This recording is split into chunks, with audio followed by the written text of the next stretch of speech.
Hello po, andito po ako ngayon sa magre-repair ng aking itosis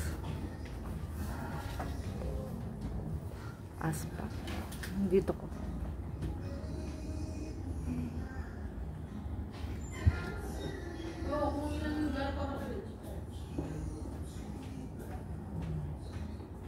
So ito medyo maga, tsaka hindi ho siya naka-fold.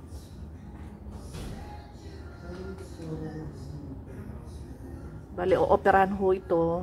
Galing na ako dun sa doktor ko ng internal medicine para malaman kung clear lahat.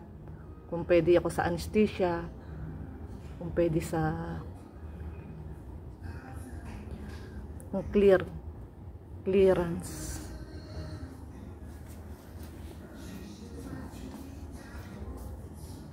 Bali, iniintay ko na lang ho yung approval at schedule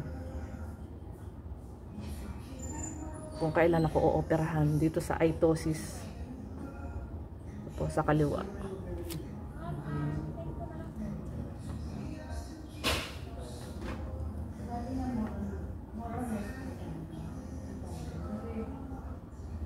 Biyernes ngayon. Sana mga Monday. Kinuhanan ako ng ng sugar, kung ilan ang sugar ko.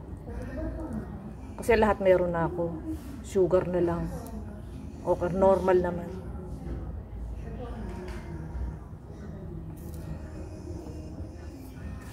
Ma'am, okay lang inform ko po kayo ngayon po. Hintayin ko lang po.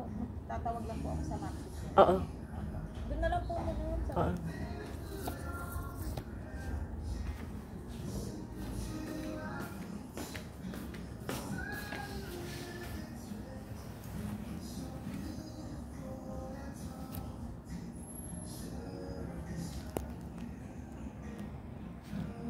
Hihintayin pa ho yung pinaprocess na po. Pinaprocess kung kailan ang aking operation ng itosis. Dito ho dito sa mga vlog po kasi talagang kirat ang mata ko dapat nakaganyan. Yan, dapat ganyan. At pumikit, ganyan pa rin. Kaso wala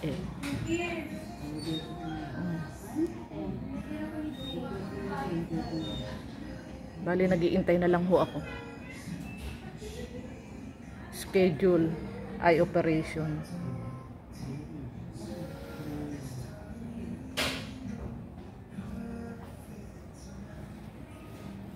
Pinaprocess na po.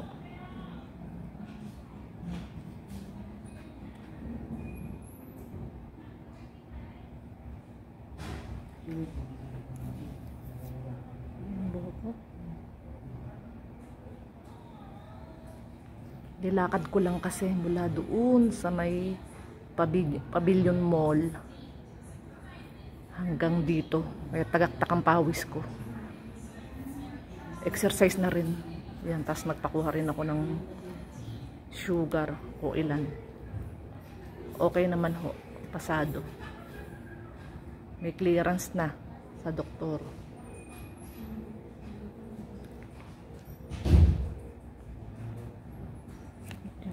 PWD gagamitin ko. Gagamitin ko rin ho ito.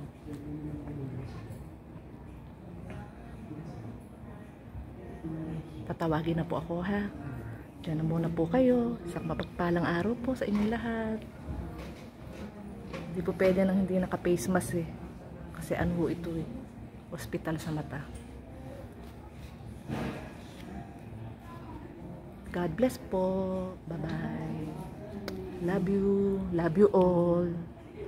Please subscribe to my YouTube channel, Melissa Amil. Again, I love you all. God bless po.